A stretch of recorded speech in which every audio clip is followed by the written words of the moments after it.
So in this video I'm going to run you through our new approach for collecting data around Program Dharma using the Device Magic app.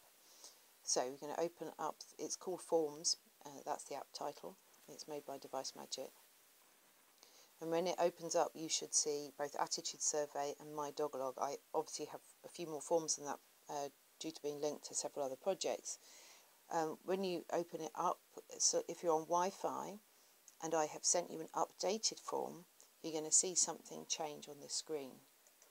So normally it's just a sort of a blank white form like this, but if I have recently pushed out a new form, an update of one of these forms, look at the Attitude Survey form, and what will happen is that the Device Magic app will sync with its server, and you see now it's downloading and then it disappears very quick.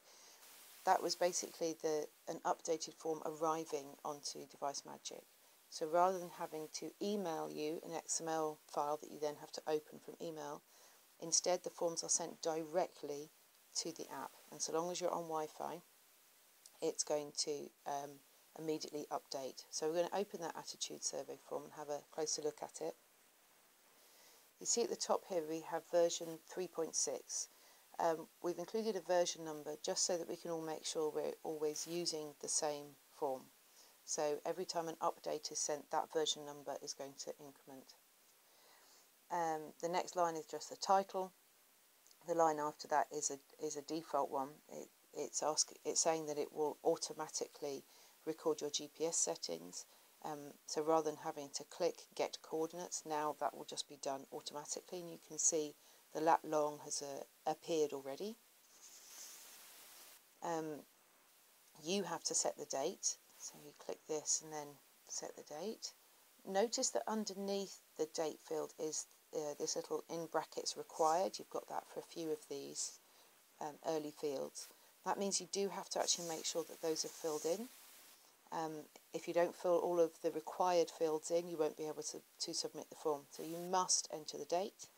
You must enter your name from the drop-down list. I'm just going to choose the first name. You must enter the Banjo that you are in. Again, it's all alphabetical. I'm just going to choose the first one. And then we get into the questions that you should recognise from the original Attitude Survey. So you have to enter the respondent's name, if they own a dog, are any of their dogs in the Dogalog, and if so, what the name of their dog is. And then we go into the attitude statements. The layout is fairly similar to EpiInfo. Underneath each attitude you have to click choose to give the level of agreement that the respondent has with that attitude. So for example we could say they disagree. You fill out all of those. You get down to these questions with yes, no answers. I know who to call for dog vaccination against rabies. Are you interested in adopting a dog? Yes and no, for example. And then we get to the vet care area, where one of the questions is what should you do if you're bitten by a dog that you don't know? And again what we have is this multi-choice list here, and that's exactly the same list that you had in EpiInfo, and you can choose as many of these as you like, or as are relevant, fitting into the respondent's answers. Okay, the only additional field I think we've got here is the notes field at the end, and you can enter anything you like in here. And then we have the system for actually submitting the data. So if you have internet access, you can just click submit. And what will happen, we'll check whether you want to submit. Click yes, submit. What will happen, it will automatically now upload that form, ping, and that's now gone.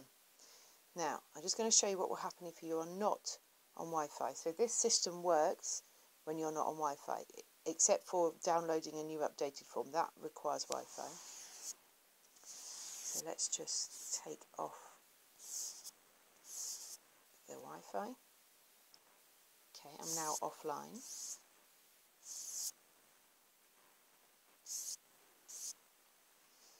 Okay, so now if we go into Attitude Survey again, we can still fill in all of this information. It's going to still come up with the GPS. Let's set those requireds. Oops, just done that. Here's person. Here's Banjo. Still working to resolve my location. Okay, that's now got the lat long. So now we have all of the required fields filled out. I'm not going to fill out anything else. I'm just going to show you what happens if you submit when you are offline. You want to submit, just say yes. And what happens is it just gets saved on the tablet. Okay, so it's going to try and upload now, but it doesn't have Wi-Fi, so it's not going to work. So you end up with these two tabs. You have the Forms tabs, where you can choose to make a new attitude survey, and then every completed attitude survey would appear here in a big queue. And all you need to do is, when you get back to the end of the day, is get yourself back onto Wi-Fi, and all of these forms will just start disappearing off up to the server. Okay.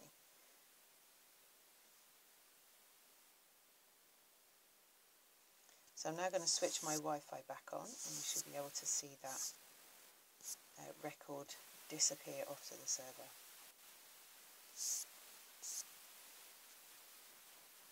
I'm now back on Wi-Fi. If it says upload failed, it will retry automatically, or indeed you can just tap it and then it will try again straight away. Oh, and it's gone.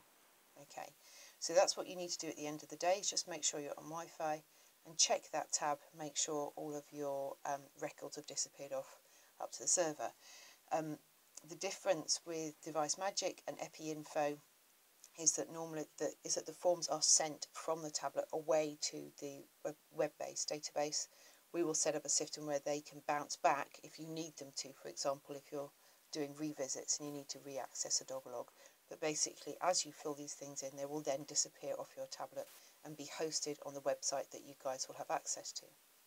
Okay, I'm now going to run you through the Dogalog. Just a few changes in this one.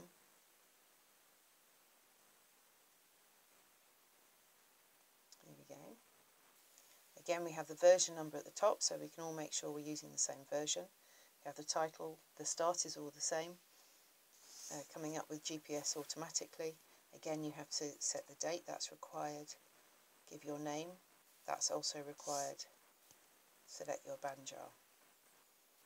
And then the last required one is you have to come up with your Banjo sector number. So we know that we have split the Banjo into a number of sectors to make it possible to find the dogs. So you need to also enter a Banjo sector number. I'm just sticking 2 there. It's important that we have that because we're going to use that to name the file and make it easier to find later on.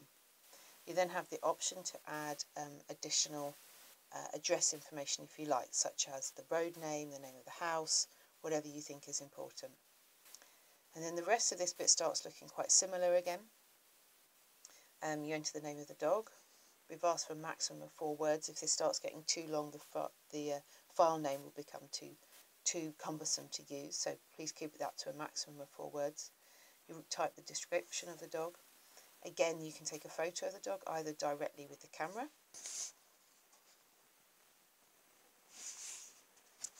A bit dark in my room right now. A photo of my computer.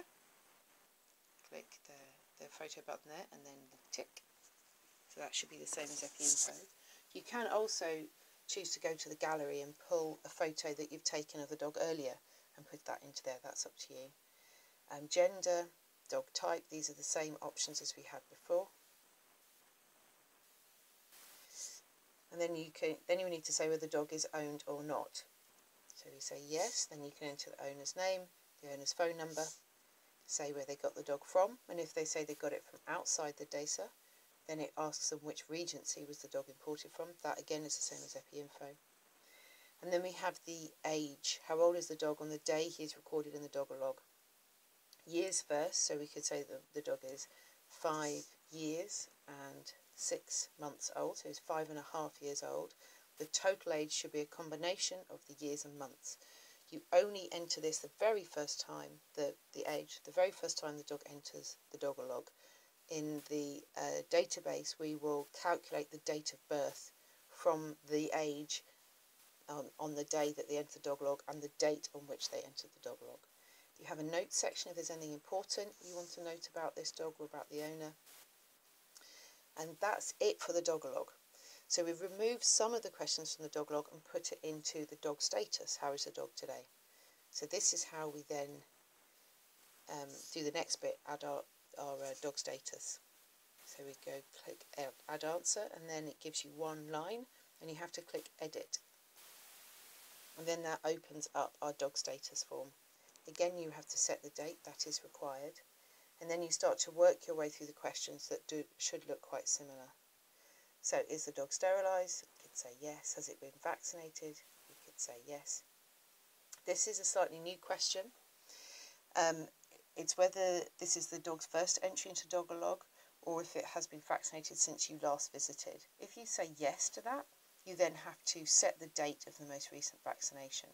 If you say no, in the database on the website, it will look at the date that you entered the last time you saw that dog, because what you're saying is that there has been no new vaccination data. The date that we put in for most recent vaccination, the last time I saw this dog, is still valid. It hasn't been vaccinated since I last visited.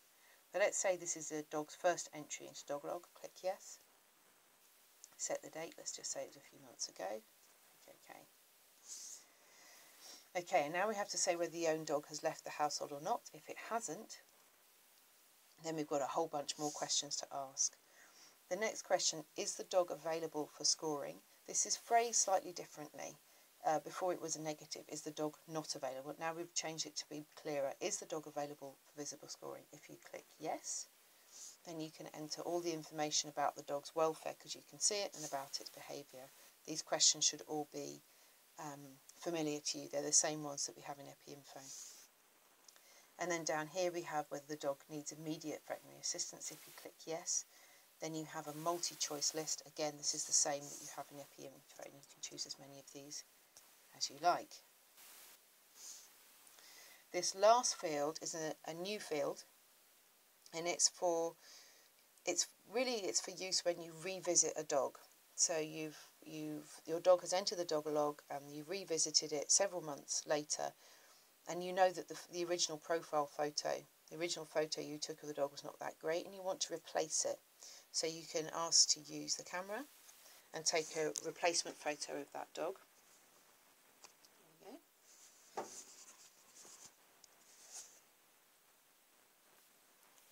And that photo will then replace the original photo in the Dogalog. So that, and that happens in the database on the website. So the next time you access the Dogalog for that dog, that photo will be this new one that you've just created.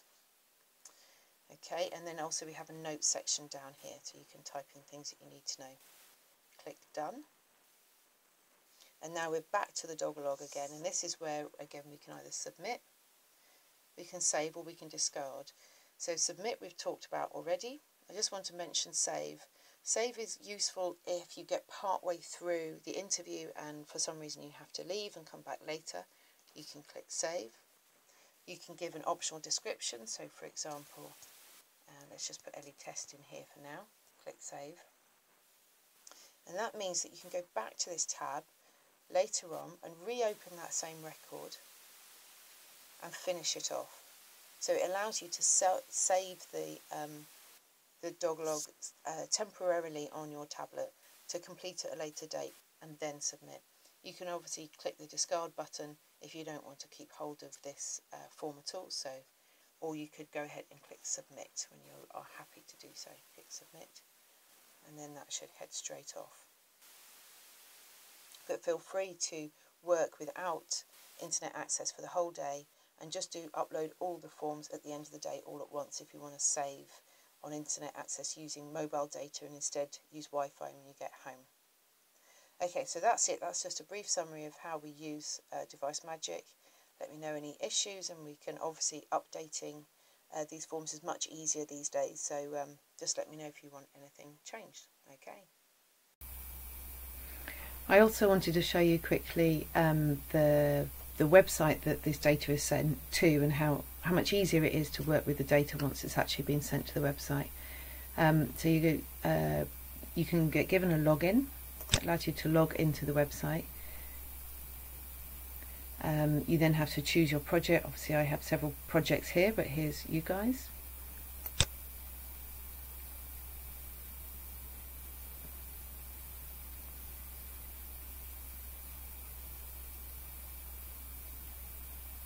We can then see the 3 different forms that we've got going: Dogalog and dog status, which are obviously closely linked, and attitude survey. So let me just show you. Just click on to the Dogalog.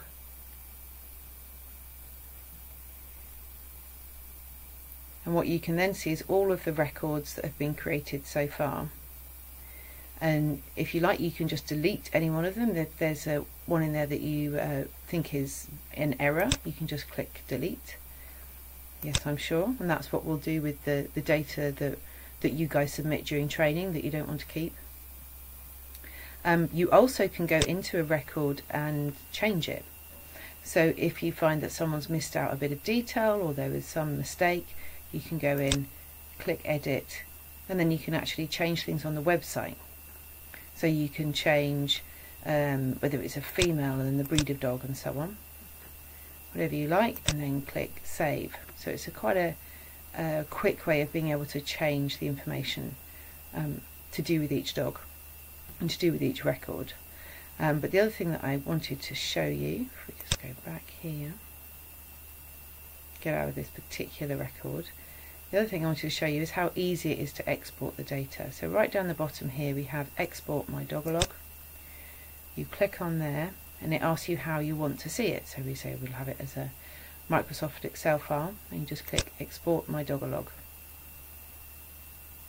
And then you just have to wait a little while, and what the website will do is create that little Excel file and send it to an inbox that exists within the Wise Monkey portal. I'm just going to wait for that to return up here in the top left.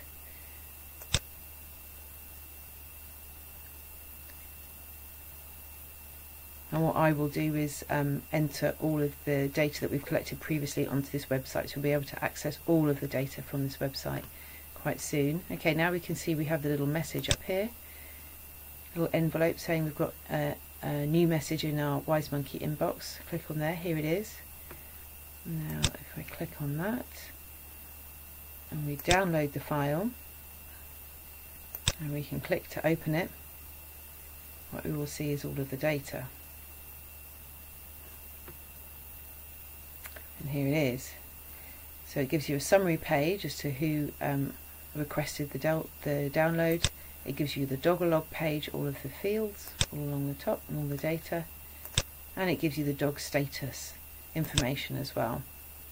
All of the dog status and the Dogalog are of course linked, so we know that they are attached to each other, and they are attached on this field here called the reference. That's the dog reference. Each dog is given a unique number, and this is the dog status that is linked to those particular dogs by that reference number. Okay, so just to show you that it's quite simple to grab hold of our data whenever we need it. Obviously not a lot of data in there at the moment, but once I load up everything that's currently in EpiInfo, this will be a nice full document. Right.